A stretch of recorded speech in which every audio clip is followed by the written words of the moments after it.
Léna Lazare, bonjour, vous êtes porte-parole de Youth for Climate, vous êtes l'une des organisatrices de cette manifestation. On voulait faire le point avec vous déjà sur le bilan qui n'est pas encore consolidé, mais à savoir le nombre de blessés qu'il y a sur le terrain à Sainte-Soline, aussi bien du côté des forces de l'ordre que des manifestants, pour vous qui êtes sur place.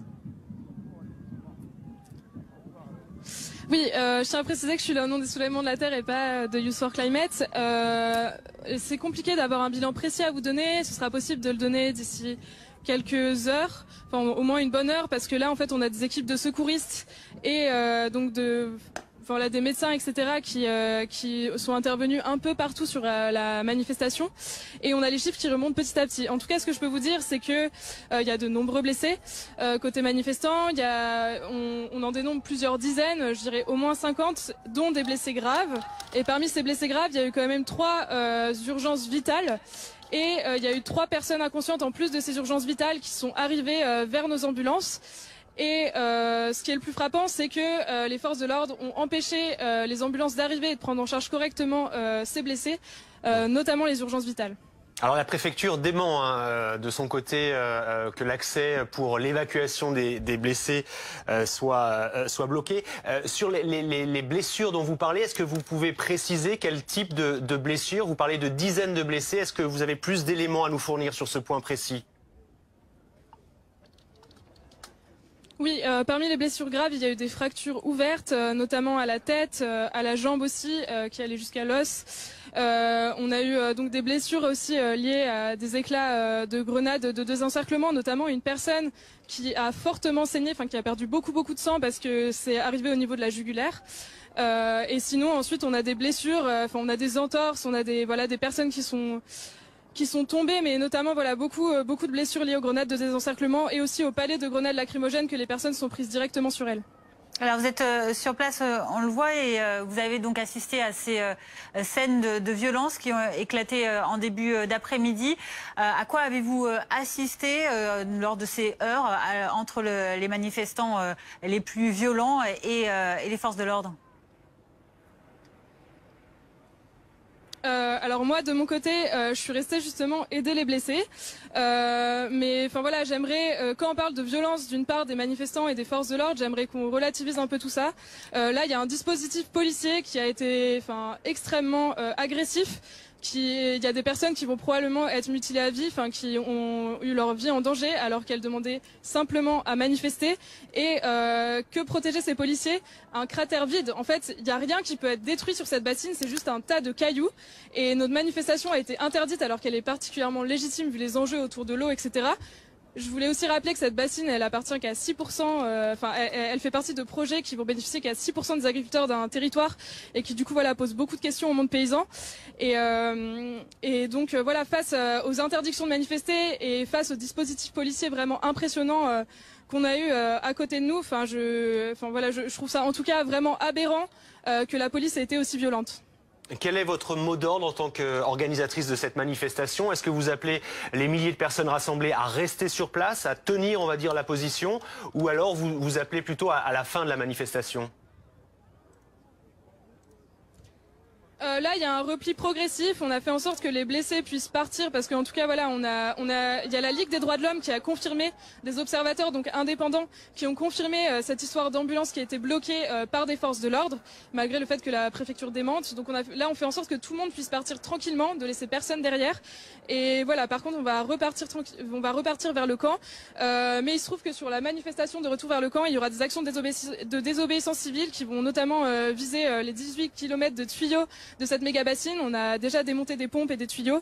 Et donc ça va continuer, mais on repart tranquillement.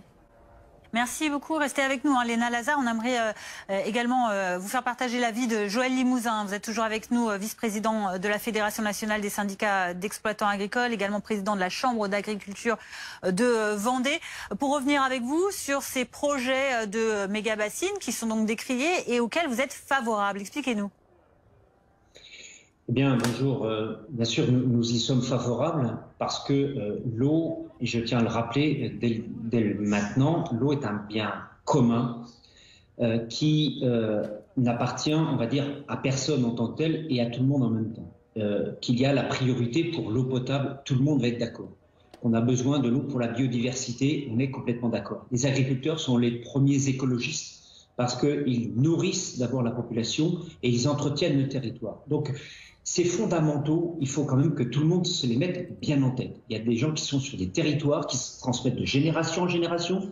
Nous avons des nouvelles générations qui arrivent, qui veulent faire une agriculture qui s'est de plus en plus diversifiée. Et c'est l'objet sur notre territoire, pour garder nos souverainetés alimentaires, eh bien, de s'adapter au changement climatique. Ça fait déjà une dizaine d'années qu'on a adapté nos systèmes agricoles pour permettre de répondre à cet enjeu d'alimentation de souveraineté. On sait qu'on n'a que 7% de la surface agricole en France qui est irriguée. Il n'est pas question de dire qu'on aura 90% demain. C'est pas ça le sujet. Le sujet, c'est de savoir comment cette eau qui tombe de plus en plus mal répartie sur l'année et selon des territoires bien appropriés. Et c'est pour cela qu'il faut gérer par territoire. Ce qui se fait sur le territoire autour du Marais Poitevin n'a rien à voir avec ce qui va se passer dans le sud de la France ou dans la Beauce. Donc il faut vraiment appréhender, et on a des expériences sur 10-15 ans déjà, où on a réussi à remonter le niveau des nappes grâce à ces réserves de substitution, pour prélever beaucoup moins dans les nappes. Et je pense que l'enjeu, il est là pour vraiment partager avec des cofinancements, et je suis d'accord là-dessus, financement public, mais aussi les agriculteurs payent l'eau. Et que pour sauvegarder cette diversité de l'agriculture, ces changements avec des surfaces de maïs qui sont tellement décriées, qui ont diminué, qui se sont diversifiées, des productions de semences qui étaient parties dans d'autres pays, des productions de maraîchage qui sont revenues en France. Donc on a un vrai choix de société aujourd'hui de savoir si oui ou non on veut avoir la capacité de sécuriser nos systèmes de production. Merci Joël Limousin d'avoir répondu en direct. On va retourner à Sainte-Soline et je voulais avoir votre réaction, Léna Lazare. Vous êtes organisatrice, l'une des organisatrices de cette manifestation. Qu'est-ce que vous répondez au vice-président de la FNSEA qui, à l'instant, défend le projet des méga-bassines? Bon, je préviens que le réseau est pas très bon ici, donc je suis pas sûre d'avoir tout entendu. Mais quoi qu'il en soit, là, la question c'est quelle agriculture on veut. Comme j'ai dit, c'est 6% des agriculteurs donc des Deux-Sèvres qui vont bénéficier de ces méga bassines. Et on a montré qu'il s'agissait donc des plus gros qui défendent une agriculture agro-industrielle. Il y a quelques petites exploitations qui vont être reliées à ces bassines, et je pense qu'il y a aussi toute une tentative de communication autour de ça. Mais en fait, la mobilisation, là, elle est organisée par la Confédération paysanne. Elle vient du monde paysan aussi. Et tous les scientifiques le disent. Il y a eu aucune étude qui a montré que les méga-bassines seraient bénéfiques. Il y a de nombreux scientifiques comme Magali Regueza ou Florence Abetz, etc., qui disent que ça va être une maladaptation au dérèglement climatique. En fait, ça va permettre de pomper plus dans les nappes, et on sait très bien toutes les problématiques qui sont liées aux méga-bassines. Enfin, déjà, mettre de l'eau dans une bâche plastique noire, enfin, on sait très bien tous les problèmes que ça cause en termes de prolifération de bactéries, etc. Nous, on veut que l'eau, elle reste dans le sol, et on veut une agriculture paysanne, qui permet de stocker l'eau dans le sol. Et en fait, voilà, nous, on est pour une irrigation paysanne et totalement différente des méga-bassines qui sont décriées par les scientifiques. Peut-être que là, quand vous parliez d'un rapport d'expertise qui disait que ces méga-bassines étaient bénéfiques, vous parlez peut-être du rapport du BRGM, mais il se trouve que ce rapport, le BRGM l'a dit lui-même, il ne prend pas en compte les effets du dérèglement climatique. Pour les questions de sécheresse, quand même, je pense que ça montre qu'il y a un souci, et il conclut au fait qu'il y aurait en effet une légère amélioration grâce aux méga-bassines sans prendre en compte le dérèglement climatique dans ces modélisations. Et du coup, une fois qu'on l'a pris en compte, ben voilà, il faut qu'il refasse une étude, mais en tout cas, les études qui ont été faites à côté en Vienne, qui n'est pas le Marais Poitevin en effet, qui n'est pas c'est pas du tout la même chose, c'est pas on n'a pas les mêmes enjeux liés aux zones humides. Et ben toutes les études qui ont été faites liées au projet de la Vienne montrent que les méga-bassines vont aggraver la sécheresse. Donc voilà, je pense qu'il y a les scientifiques avec nous, et pour la question de l'agriculture, j'aimerais qu'on arrête de dire que c'est les agriculteurs vs les écolos vs la population, pas du tout. Enfin, moi personnellement, je prépare mon installation agricole, il y a énormément d'agriculteurs dans la mobilisation, et en fait nous on veut une agriculture différente, on veut une agriculture paysanne, on veut pas une agriculture financiarisée, et on veut pas d'agro-industrie. Léna Lazare, pour conclure, on voudrait savoir, est-ce que vous prévoyez demain de renouveler, donc pour la 3e journée consécutive, ces manifestations à Sainte-Soline? Non, la mobilisation c'était aujourd'hui, mais là en fait c'était assez fatigant. Donc il y a un cortège qui est rentré sur la bassine. Donc voilà, notre but a été nouveau atteint. On a montré notre détermination malgré le dispositif. On a réussi à rentrer. Et là donc il y a des canalisations et des pompes qui sont en train d'être démontées. Il y en a qui ont déjà été démontées. Donc pour moi voilà, nos actions elles sont victorieuses. Hier il y a eu une très belle mobilisation donc de paysans venus de toute la France. Il y avait une 60aine de tracteurs qui ont réussi pareil à braver des barrages policiers, à montrer la contestation paysanne qui grandit face à ces projets. Et donc là, en fait, on va juste aller à Mel, qui est une mairie anti-bassine qui nous reçoit. Et on va se retrouver autour de conférences, de réunions pour continuer la mobilisation sur les questions d'accaparement de l'eau. Et Léna Lazare, l'une des organisatrices de cette manifestation, elle nous expliquait il y a quelques minutes à peine la situation sur place. C'est compliqué d'avoir un bilan précis à vous donner. Ce sera possible de le donner d'ici quelques heures, enfin au moins une bonne heure, parce que là en fait on a des équipes de secouristes et donc des médecins etc. qui sont intervenus un peu partout sur la manifestation et on a les chiffres qui remontent petit à petit. En tout cas, ce que je peux vous dire, c'est que il y a de nombreux blessés côté manifestants. On en dénombre plusieurs dizaines, je dirais au moins 50, dont des blessés graves. Et parmi ces blessés graves, il y a eu quand même 3 urgences vitales. Et il y a eu 3 personnes inconscientes en plus de ces urgences vitales qui sont arrivées vers nos ambulances. Et ce qui est le plus frappant, c'est que les forces de l'ordre ont empêché les ambulances d'arriver et de prendre en charge correctement ces blessés, notamment les urgences vitales. Parmi les blessures graves, il y a eu des fractures ouvertes, notamment à la tête, à la jambe aussi, qui allaient jusqu'à l'os. On a eu donc des blessures aussi liées à des éclats de grenades de désencerclement, notamment une personne qui a fortement saigné, enfin qui a perdu beaucoup de sang parce que c'est arrivé au niveau de la jugulaire. Et sinon ensuite on a des blessures, on a des entorses, on a des personnes qui sont tombées, mais notamment beaucoup de blessures liées aux grenades de désencerclement et aussi aux palets de grenades lacrymogènes que les personnes sont prises directement sur elles. Bonjour Léna Lazare, merci d'être avec nous. Vous êtes organiste de cette manifestation, membre du soulèvement de la Terre. Les partisans du désordre, c'est l'un des messages à l'instant de Gérald Darmanin. Qu'est-ce que vous avez à répondre au ministre de l'Intérieur ? Je pense que personne n'est dupe quand on a tout ce récit policier qui se met en branle vis-à-vis des manifestants. On parle de factieux, on parle de professionnels du désordre. En fait, ce discours, on l'entend depuis des semaines vis-à-vis d'un mouvement populaire et massif qui est celui contre la réforme des retraites. Et là, on a un mouvement populaire et massif paysan et écologiste. On avait quand même plus de 30 000 personnes au fin fond des Deux-Sèvres, donc qui étaient là pour manifester malgré les interdictions, malgré les contrôles. Et on cherche en fait à criminaliser ces militants en disant qu'il s'agit uniquement de radicaux. Mais voilà, enfin nous, ce qui s'est passé, c'est qu'on a demandé à manifester, même avant qu'on dépose notre déclaration, la manifestation était interdite. On rappelle que manifester, c'est un droit fondamental.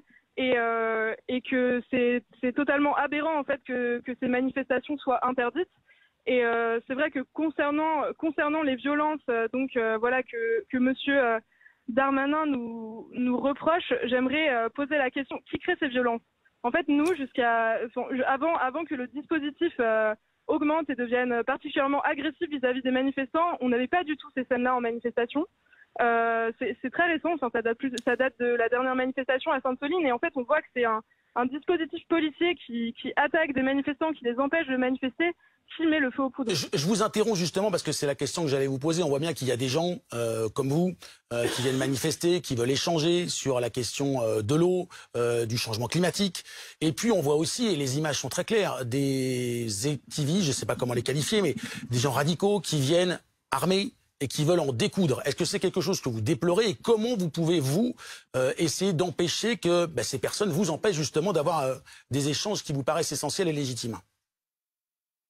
En fait, pour moi, j'entendais au tout début de l'appel que vous parliez, etc., des groupes antifascistes, etc., et qu'on essaie en fait de cibler des collectifs et voilà, de caractériser ces personnes soi-disant radicales. Pour moi, en tout cas, pour avoir été dans ces manifestations et celles contre la réforme des retraites, je vois que les réactions, des réactions face à la violence des forces de l'ordre, des manifestants qui lancent des cailloux, etc., qui eux répondent à cette violence, ça ne concerne pas du tout qu'une poignée de militants radicaux. Et d'ailleurs, je déplore que les associations qui luttent contre le fascisme et le racisme en France, qui sont les associations antifascistes, se voient affublées, tout ce que vous disiez tout à l'heure. Donc non, nous on va pas condamner ces actes. On pense qu'il faut mettre en avant la violence du dispositif d'État, comme j'ai dit, quand on a le droit de manifester et qu'il n'y a pas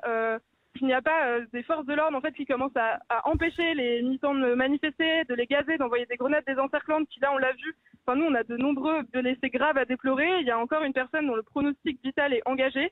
Là il y a une personne dont l'œil on va bientôt avoir des informations, mais il se pourrait qu'ils perdent la vue suite à un tir de flashball.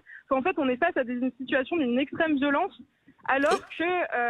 Je vous entends avec intention, Léna Lazare, mais je voudrais quand même revenir sur ce que vous dites, c'est que vous ne condamnez pas des gens qui visiblement viennent de l'étranger, qui n'ont pas grand-chose à voir, apparemment encore, avec le combat légitime que vous menez, et qui vont brûler des véhicules de gendarmerie, qui arrivent protégés, armés, qui s'en prennent directement à ces forces de l'ordre. C'est quelque chose que vous ne condamnez pas, que vous soutenez. Moi, je crois vraiment pas à ce récit-là de personnes qui sont venues de l'étranger, qui s'attaquent, etc. Moi, qui s'entraînent, à attaquer les forces de l'ordre. J'aimerais qu'on ait quelque chose de sourcé, d'universitaire pour dire ça. En tout cas, il y a des activistes de l'eau qui sont venus de toute l'Europe.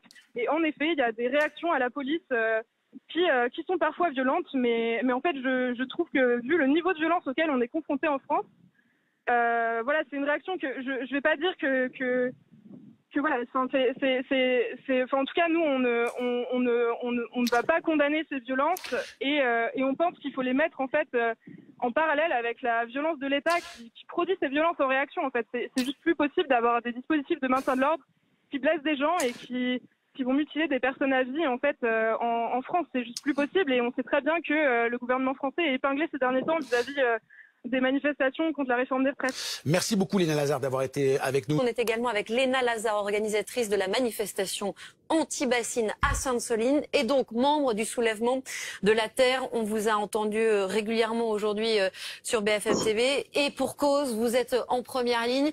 Parlons tout d'abord des chiffres des blessés. On a évidemment deux versions des faits. Quels sont vos chiffres ce soir? Combien de blessés à 23h? Combien de blessés en urgence absolue?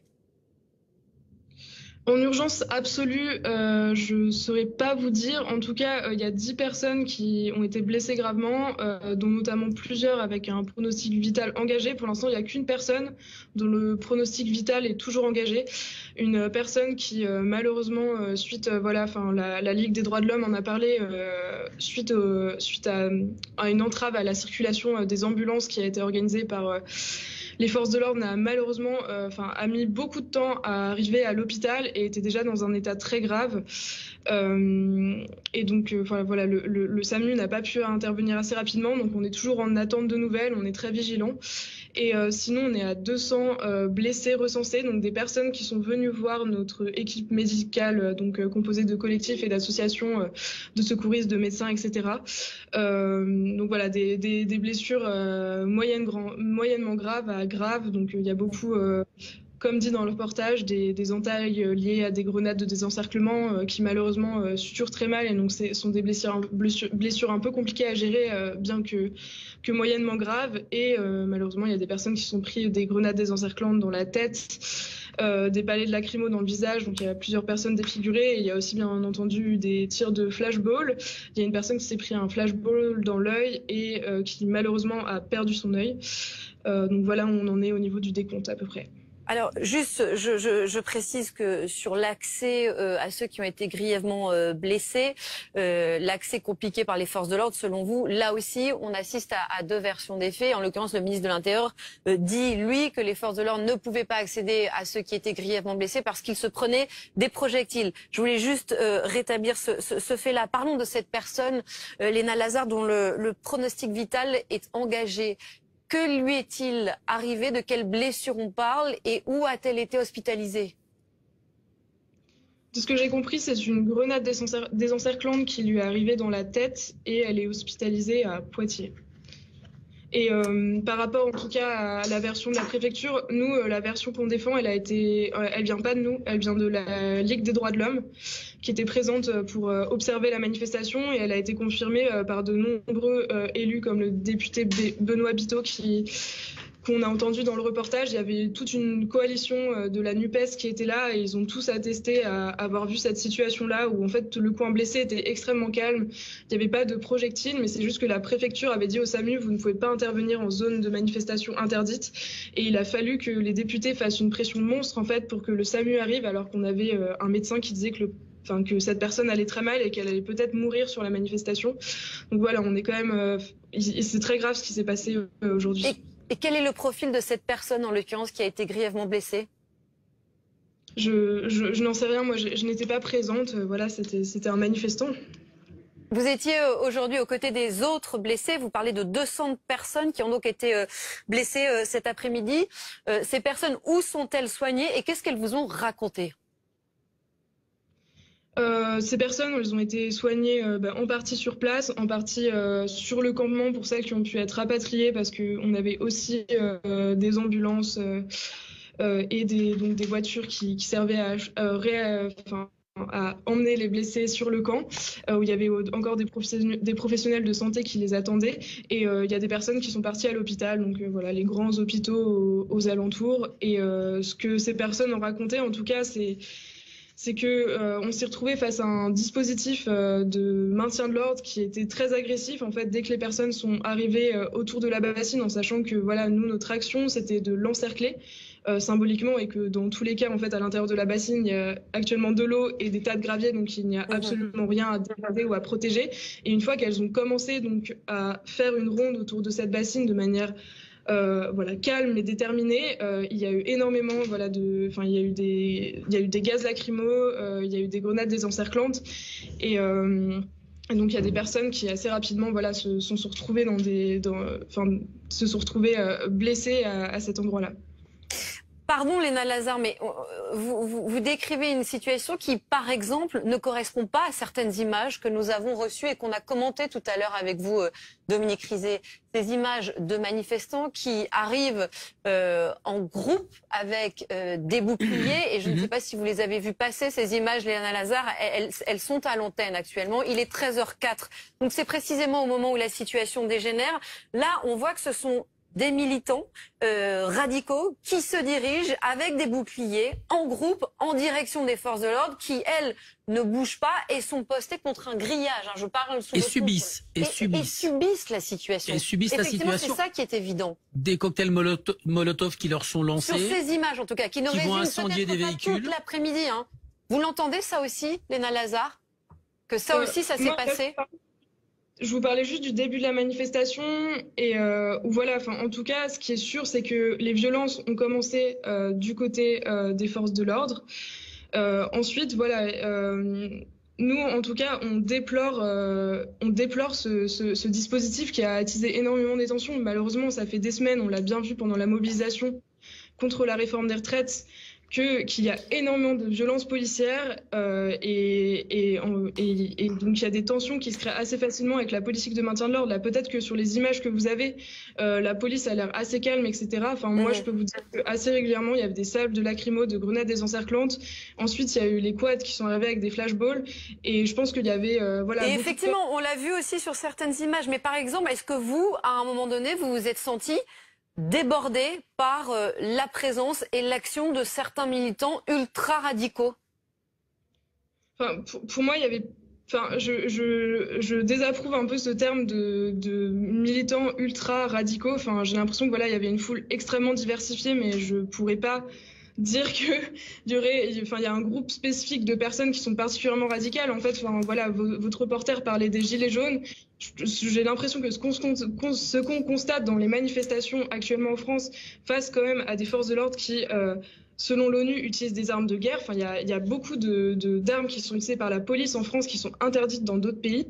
En fait, les personnes réagissent en effet parfois de manière violente, mais je pense par peur ou par colère, et sachent qu'en fait, ils ont envie de manifester. Là, l'enjeu des bassines, quand même, c'est un enjeu qui est lié à l'eau, au partage de l'eau. On a bien vu qu'il y avait eu... Évidemment, et on va en parler de cela, Léna Lazare, mais quand même un mot sur les profils des manifestants, parce que nous avons Anthony Cortez qui est avec nous en plateau. Léna Lazare, je ne sais pas si vous regardez l'antenne au même moment, qui a écrit ce livre, L'affrontement qui vient de l'éco-résistance à l'éco-terrorisme. Et précisément, vous êtes allé au contact de ces personnes pour recueillir des témoignages. Vous commencez votre livre avec ce qui s'est passé à Sainte-Soline en octobre 2022.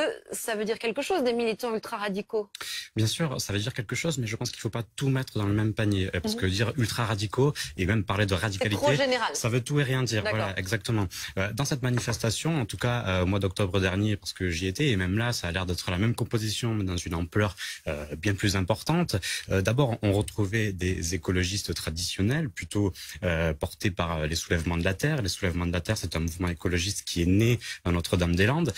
Ensuite, se greffent des groupes et groupuscules, des activistes d'ultra-gauche, mais tout cela fait partie d'une stratégie qui est assumée et qui est pensée, et peut-être que Léna Lazare pourrait nous en parler. C'est la théorie qui est éditée par Andreas Malm, la théorie du flanc radical, c'est-à-dire que il faut utiliser un front plutôt radical, plutôt violent dans ses intentions, pour faire planer la menace d'action violente, pour ainsi amener le pouvoir à discuter avec le flanc modéré. Là, le problème, c'est qu'on a l'impression que cette stratégie, elle a presque dérapé parce que voilà, finalement, on voulait faire planer la menace et puis les ultra-radicaux ont peut-être un peu trop pris le pouvoir. Mais par contre, ce que je tiens à dire aussi, c'est qu'en face, il y a une autre radicalité, c'est celle de l'État, parce que il y a d'un côté le front radical des écologistes, mais de l'autre côté, il y a aussi la doctrine du rouleau compresseur de l'État qui veut avancer à marche forcée sur la question des bassines, contre certains rapports scientifiques, contre certaines décisions de justice, et qui réduit les espaces de concertation. Donc on est face à deux radicalités qui s'opposent et on est plus que jamais dans une impasse. Vous écrivez ces mots, page 20 de votre livre, sur la ligne de front, on croirait des comètes, de petites boules de feu s'élèvent depuis une foule éparse. Les tireurs sont cagoulés, masqués et semblent rôder. À chaque tir, une cohorte d'acolytes brandissent des parapluies pour se dissimuler et préparer les tirs suivants. Ça évoque précisément les images qu'on a vues tout à l'heure et qu'on a commentées avec vous, Dominique Rizet. Et pourtant, aujourd'hui, le ministre de l'Intérieur parle d'une journée sans précédent. Vous avez le sentiment que par rapport à ce que vous décrivez en octobre 2022, ce soir, aujourd'hui, on a encore franchi un cap supplémentaire? On a encore franchi un cap. Alors, on est sur la même base d'action. Simplement, là, on est dans une autre ampleur. Voilà, il y avait déjà des radicaux en octobre dernier. Là, cette fois, les soulèvements de la terre sont allés faire une tournée européenne aussi pour aller chercher des mouvements écologistes, mais aussi des mouvements d'ultra-gauche. Ça, c'est les services de renseignement qui nous le disent. C'est-à-dire que les services de renseignement craignent depuis un certain temps que les groupuscules d'ultra-gauche italiens, allemands ou suisses importent des méthodes beaucoup plus radicales, beaucoup plus violentes, parce qu'ils sont connus pour cela. Et là, c'est ce qui semble s'être passé, oui. Sur la suite des événements, je voudrais qu'on écoute le ministre de l'Intérieur. Ce dispositif est extrêmement important. 3200 policiers et gendarmes, des engins blindés, de nombreux hélicoptères. Évidemment, il restera sur place autant qu'il le faudra. Il n'y aura pas de ZAD qui va s'installer à Sainte-Soline. Je veux d'ailleurs dire que tout cela a été fait parce que il faut bien comprendre que la justice a autorisé et validé ces projets d'infrastructure qui sont importants pour nos agriculteurs, qu'il faut que nous soutenions. Et je crois que l'État est très fier de pouvoir dire aux agriculteurs qu'on va protéger leur outil de travail, que l'ordre n'est pas le désordre, ce ne sont pas les forces du désordre qui vont l'emporter. Léna Lazare, qu'est-ce qui est prévu pour la suite? Précisément, vous, est-ce que vous souhaiteriez qu'une ZAD soit mise en place à Sainte-Soline comme ça a eu lieu à Notre-Dame-des-Landes? Non, nous ça n'a jamais été la question. En fait, on a une campagne d'action contre les méga-bassines. Mais c'est vrai que la zone à défendre, enfin là, en fait, nous, actuellement, on lutte contre un projet de 16 méga-bassines dans les Deux-Sèvres. Donc, il y a des chantiers, il va y avoir des chantiers partout. Enfin, la seule zone qui aurait été à défendre, ça aurait été les terres avant qu'elles soient bétonnées. Donc, pour nous, il n'y a aucun intérêt de créer un campement, un lieu de vie à côté, enfin voilà, qu'il y ait une occupation à côté de ce chantier de méga-bassines. Par contre, c'est sûr, on va revenir, on va faire à nouveau des manifestations massives et aussi des actions de désobéissance civile comme on a fait aujourd'hui. Justement, sur les prochains jours, vous le disiez, il y a 16 projets de méga-bassines prévus dans les Deux-Sèvres, hein, pas seulement à Sainte-Soline. Est-ce que d'autres actions sont prévues à Sainte-Soline, mais aussi dans d'autres communes de la région? Qu'est-ce qui est prévu pour la suite? Comment le combat va-t-il continuer pour vous? Alors bon, nous, il se trouve que dans la lutte contre les méga-bassines, donc on s'est d'abord concentré sur le premier protocole donc, qui a été signé dans les Deux-Sèvres. Là, il y a un protocole qui a été signé dans la Vienne qui parle de 30 méga-bassines et on sait que malheureusement, l'idée, c'est vraiment qu'elle soit déployée partout dans le pays. On a des exemples de pays qui ont déjà déployé des méga-bassines avant, notamment le Chili. Enfin, là, justement, on recevait une délégation chilienne à la mobilisation avec des conséquences vraiment désastreuses. Et nous, on veut éviter que dans tout le pays, donc, des méga-bassines se construisent partout. On va continuer la mobilisation dans les Deux-Sèvres. Nous, là, notre mobilisation, c'était pas une bassine de plus. Il y a une bassine qui a été construite à Mosée il y a à peu près 1 an. Le chantier de Sainte-Soline, on souhaite qu'il soit stoppé. Oui, mais ça me dit pas ce que vous avez prévu concrètement.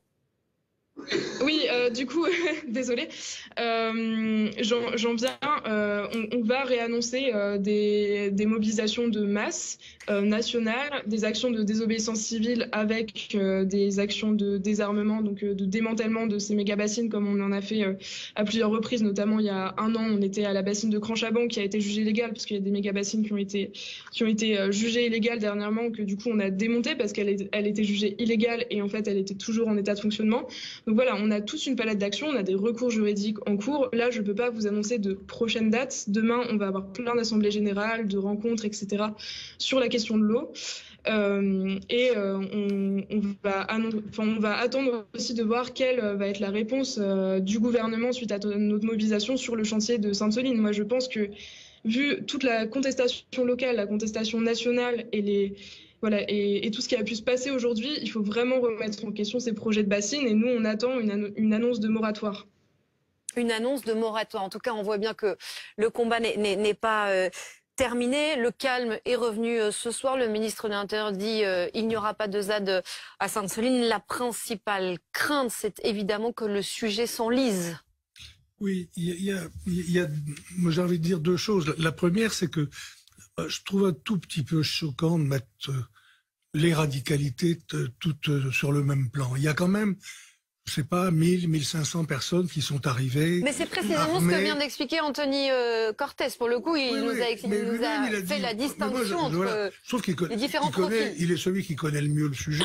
Et c'est pour ça qu'on l'a invité. Son bouquin est formidable parce qu'il fait un travail que personne n'avait fait. Et je tiens absolument à lui rendre hommage. Mais attention à cette histoire des 2 radicalités qu'on mettrait sur le même plan. Je ne veux pas reparler comme Max Weber de la violence légitime, mais enfin, il y a 1000 ou 1500 types qui sont venus armés de partout en France et de plusieurs pays étrangers pour casser l'ordre capitaliste et pour casser du flic. C'est pas exactement pareil que des gens qui assurent la protection de manifestants et du pays dans une zone en question. Donc ça, je trouve ça assez choquant, et là, les propos de Léna Lazare m'ont pas vraiment convaincu. Mais il y a en même temps un vrai problème de fond. Je ne sais pas s'il faut un moratoire, mais je pense que l'État qui soutient les associations qui construisent ces bassines et qui les soutient systématiquement partout et qui les finance aux 2 tiers, il faut que l'État se dise: est-ce que c'est bien raisonnable de choisir ce modèle d'agriculture et de tourner le dos à tous ceux qui nous disent, y compris chez les petits exploitants agricoles, qu'on pourrait changer de modèle et qu'on ne peut pas toujours donner raison aux producteurs de maïs qui irriguent à tout va contre un modèle d'agriculture qui serait agroécologique, ce qui est théoriquement le choix de l'Union européenne et de la France. Donc moratoire, je ne sais pas, mais se mettre autour d'une table pour discuter du modèle de l'eau et de son utilisation dans l'agriculture, ça je pense que ça serait très important. Sur le premier point que vous avez abordé, et ceux qui sont venus pour s'en prendre aux forces de l'ordre, je voudrais qu'on écoute le ministre de l'Agriculture qui était sur BFM TV ce soir. La manifestation avait été interdite parce que nous avions des éléments qui nous permettaient de penser qu'il y avait 1 millier environ de personnes totalement dans la confrontation et qui ne cherchent que la confrontation. Ça n'est pas une manifestation qui dégénère. Ça, c'est une manifestation qui est générée pour faire de la confrontation avec des gendarmes et avec les forces de l'ordre. Ces gens-là, on ne peut pas discuter avec ces gens-là parce que ces gens-là, ils ne connaissent qu'une chose, c'est la force, c'est la violence. Et c'est au fond de renverser ce que sont les principes généraux de la République. Maître Carbon de 16, est-ce que c'est, selon vous, la bonne manière de tourner les choses, de dire que ce n'est pas une manifestation qui a dégénéré, mais que ce sont des gens qui sont venus pour tout faire pour que ça dégénère en s'en prenant aux forces de l'ordre? Non, parce que c'est tenir un propos globalisant. Il y a clairement deux camps au sein du même camp d'opposition. Et je vous le dis tout de suite, moi je récuse le terme de méga-bassine, qui est un choix sémantique orienté. Pour moi, ce sont des retenues d'eau, c'est pas du tout la même chose. C'est comme le terme d'agro-business, ce sont des choix idéologiques pour désigner cette réalité. Et pour l'instant, il n'y a pas d'hydrologue qui se soit exprimé. Mais si vous voulez, qu'est-ce qui se passe? Il y a, comme l'explique très bien ce livre, conjointement, il y a pour une doctrine non violente, elle est accompagnée d'une action violente qui doit mettre en relief l'impérieuse nécessité du combat. Ce sur quoi je voudrais vous éclairer, c'est qu'en réalité, les radicalités dont il s'agit, c'est pas la radicalité de la répression policière sur les débordements et sur les casseurs, etc. C'est la radicalité de la machine étatique à donner des autorisations administratives alors que le débat n'est pas clos. C'est-à-dire que c'est là qu'il y a une radicalité de l'action publique. C'est donner les autorisations administratives alors que la Cour d'appel de Bordeaux a systématiquement clos les 5 projets qui lui ont été soumis. Pourquoi? Précisément parce que les études d'impact écologique étaient non pertinentes. Et non pertinentes parce que non abouties. Donc si vous voulez, le droit réprime le fait qu'on continue à donner des autorisations administratives. C'est-à-dire, c'est là que réside la marche forcée, alors précisément que l'auteur de l'autorisation n'est pas suffisamment éclairé pour la délivrer ou non. Et c'est en cela qu'on parle d'une certaine forme de radicalité en face sur le fait de favoriser la création de ces retenues d'eau. D'ailleurs, Mégabassine, on est bien d'accord. Oui. Il faut rouvrir la discussion. Vous êtes d'accord sur Mais évidemment, et notamment que des hydrologues nous éclairent. Mais il y a juste beaucoup sur les d'hydrologues mégabassines, qui sont exprimés. Roland Quérol, oui, mais il n'y a pas que les producteurs de maïs, il y a aussi des producteurs d'agriculture biologique. Oui, et justement, il y a beaucoup d'hydrologues qui le disent. Je voudrais qu'on voit ce dont on parle, parce qu'on parle de mégabassines, de retenue d'eau, mais finalement, peu de gens ont en tête, je pense, ce dont on parle. On a une photo de ce à quoi ressemble... alors je ne sais plus quoi dire du coup, mégabassine ou retenue d'eau, je vais dire les deux, voilà, je vais donner les deux versions. Anthony Cortez. C'est 11 terrains de foot. Certains ont décrit c'est 11 terrains de foot, voilà, ça parle. Merci Roland. Certains ont décrit aujourd'hui un champ de bataille. Au moment où la situation a dégénéré, est-ce que, sans vouloir caricaturer, mais c'est un peu le premier acte de la guerre de l'eau qui s'est joué aujourd'hui dans les Deux-Sèvres? C'est le premier, oui, complètement, c'est le premier acte de la guerre de l'eau, mais même, je dirais même une guerre écologique, en fait, même au-delà, parce que les soulèvements de la Terre, ce qu'il faut savoir, c'est qu'ils ont ouvert leur saison 5. C'est intéressant parce que les soulèvements de la Terre, donc, je le disais tout à l'heure, est une organisation écologique qui est née en 2021 à Notre-Dame-des-Landes. Donc, c'est parti Léna Lazare, qui est donc avec nous à distance, on la fera répondre ensuite. Exactement. Et là, ils lancent leur saison 5. Les bassines sont un chapitre de cette saison-là, mais ensuite, à la fin du mois, il y a par exemple une action de même ampleur qui se prépare sur l'autoroute Toulouse-Castres. En mai, même chose du côté de Rouen. Quelques jours plus tard, c'est peut-être, ça sera peut-être de nouveaux gilets jaunes. Ensuite, même chose autour d'une carrière de sable à Nantes. Enfin, là, ce qu'on voit, ce sont des mouvements écologistes qui entendent défier l'État sur tous les sujets et tous les projets qui sont jugés écocidaires. Et tous ces projets sur lesquels l'État compte avancer à marche forcée. Parce que quand on s'intéresse aussi aux différentes lois promulguées par le chef de l'État ces dernières années, il y a cette logique-là d'accélérer toujours plus du côté des grands projets. Il y a eu la loi ASAP, il y a eu la loi d'accélération des énergies renouvelables qui entend réduire les espaces de concertation, réduire les espaces de discussion et accélérer et réduire les délais aussi de discussion qui sont censés servir aux études notamment écologiques. Donc voilà, là on est face à deux logiques qui s'opposent. Oui, donc et ce que vous décrivez dans votre livre, c'est que cette radicalité, elle est due précisément à ces désillusions qui se sont accumulées face aux politiques environnementales qui sont menées par ce gouvernement ou alors les précédents. Léna Lazare, c'est le programme qu'Anthony Cortez vient de nous décrire sur la suite de la mobilisation. Il est juste, il est approprié, c'est ça ce qui se profile. Dès qu'il y aura des sujets comme celui de l'eau dans les Deux-Sèvres ou d'autres problématiques, vous serez là, vous serez au rendez-vous? Oui, du coup, moi, je fais partie des soulèvements de la terre, donc qui est une dynamique d'action contre l'accaparement des terres et l'agro-industrie. Et en effet, on a une saison 5. Anthony a très bien résumé les prochaines actions qui sont prévues. Le 22 avril, on a une action contre un projet d'autoroute qui s'appelle Castres-Toulouse et qui va bétonner des terres agricoles seulement pour faire économiser 5 minutes de trajet en voiture. Bon, on voit que du coup, c'est pas destiné aux voitures, c'est destiné au transport de marchandises par camion. Et en fait, on globalement dans le mouvement écolo que y a de fortes mobilisations liées aux luttes habitantes, donc face à des projets écocidaires. Ça peut être des entrepôts Amazon, ça peut être des routes. Nous, les soulèvements de la terre, c'est des actions nationales qui sont organisées avec des collectifs, donc on n'est pas partout, on a à peu près une action par mois. Mais par contre, partout en France, on a recensé plus de 600 collectifs avec Reporter, donc un média indépendant écolo, 600 collectifs d'habitants qui se battent contre des projets écocidaires près de chez eux, et on voit qu'il y a des mobilisations qui sont de plus en plus importantes partout en France. Vous n'avez pas le sentiment qu'on vous a confisqué aujourd'hui votre journée de mobilisation ? Lorsque vous voyez ces images de violence, d'une extrême violence?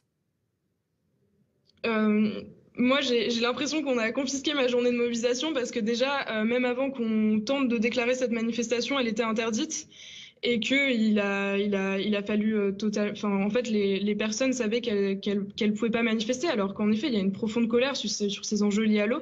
Là, on parle en effet de méga-bassines qui sont pas uniquement des réserves d'eau, parce que des réserves d'eau, il y en a plein. Les méga-bassines, leur particularité, c'est qu'elles pompent dans les nappes phréatiques. Et là, celle de Sainte-Soline, elle pompe quand même via des tuyaux qui mesurent 18 km. Et ces méga-bassines dans les Deux-Sèvres, elles sont destinées à 6% des agriculteurs, donc principalement des agro-industriels, même si en effet, pour des raisons de com', il y a aussi quelques petits exploitants qui sont raccordés et qui souvent ceux qui sont mis en avant dans les médias. Et moi, je pense qu'il y a une colère qui monte de plus en plus. Là, on savait que la manifestation était interdite. Il y a eu un dispositif très agressif. Et malheureusement, je me dis que si l'État persiste à interdire nos manifestations et avoir un dispositif qui agresse directement les gens, qui fait des blessés, etc., eh ben, je pense qu'il y aura toujours des tensions. Nous, on aimerait vraiment que personne n'ait à en arriver là. Et voilà, on parlait de ces 1500 personnes radicales, etc. Enfin, pour moi, c'est comme lors des Gilets jaunes. Enfin, il faut se poser la question, qu'est-ce qui fait qu'un manifestant se dit « je vais venir incognito et je vais me préparer à être violent face à la police ». Moi, je pense que ces personnes, elles ne font pas du tout ça pour casser du flic ou tout ce qu'on dit. En fait, moi, je pense que ces personnes, elles ont vécu, elles ont été interdites de manifester là pendant la mobilisation contre la réforme des retraites. Mais est-ce que ça justifie de se pointer à Sainte-Soline avec des boules de pétanque et des haches? Alors, vraiment là-dessus, je pense que c'est totalement de la désinformation. Je pense que personne ne fait 7 km en manifestation avec des boules de pétanque. Et les haches, faudra m'expliquer où elles ont été réquisitionnées. Nous, on sait qu'il n'y a eu aucune garde à vue les jours où la préfecture a dit qu'elle avait réquisitionné des armes. Enfin, quand même, souvent, si on arrête quelqu'un qui a des armes dans son véhicule, cette personne, elle part en garde à vue. On la laisse pas juste comme ça dans la nature. Et là, en fait, il s'est pas passé ça du tout. Donc moi, je soupçonne fortement cette communication de la préfecture d'être mensongère. Et je pense qu'il y a un récit autour des manifestants radicalisés. En fait, donc vous dites que la préfète a menti? Oui, sur les réquisitions, ou peut-être que c'était... Enfin, en tout cas, c'est pas des personnes qui allaient à la manifestation. Ils étaient sur un périmètre assez important. Je sais pas, il y a peut-être un papy qui avait une hache de bûcheronnage dans sa voiture et qui savait pas qu'il y avait des réquisitions liées à la manifestation.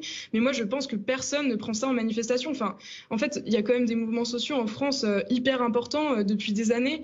Et est-ce qu'on a déjà vu un manifestant avec une machette ou une hache foncer sur la police? Enfin, en fait, c'est comme les boules de pétanque, c'est comme à Notre-Dame-des-Landes, disait qu'il y avait des boules de pétanque avec des lames de rasoir qui étaient collées dessus. Enfin, en fait, qui est capable de lancer ce genre d'arme? Enfin, moi, j'aimerais bien qu'il y ait des preuves, en fait, quand la police, quand la police annonce ça. Enfin, je sais pas, des PV de garde à vue, de montrer. Léna Lazare, une dernière question de Dominique Rizet. Bonsoir madame. Moi ce que j'aimerais comprendre c'est ce que vous alliez faire là-bas parce qu'il y a un grand week-end avec tout un tas de choses intéressantes, des discussions, des tables rondes, voilà. Donc ça c'est important. Mais qu'est-ce que vous alliez faire? Quelle était votre intention quand vous alliez vers cette bassine? L'idée, c'était d'encercler symboliquement cette bassine. Comme je l'ai dit, ils sont à un moment du chantier où ils n'ont pas bâché. Donc là, en gros, c'est un énorme cratère avec des murs de plus de 10 mètres de haut et de l'eau à l'intérieur. Parce que à Sainte-Soline, on a un endroit où la nappe remonte très facilement et qu'ils sont pas mal creusés. Donc on ne peut pas aller dans cette méga bassine. D'ailleurs, il n'y avait rien à protéger. C'est pour ça que je dénonce vraiment l'absurdité de ce dispositif aussi. Et on voulait l'encercler symboliquement. Ensuite, il y a eu aussi des actions de désobéissance civile, notamment. En fait, notre mobilisation, elle est fortement agricole aussi. Enfin, en fait, elle est co-organisée avec la Confédération paysanne, qui est donc un syndicat agricole. Et on a planté plus de 300 haies sur des parcelles agro-industrielles aussi pour montrer justement, nous, vers quel type d'agriculture on va.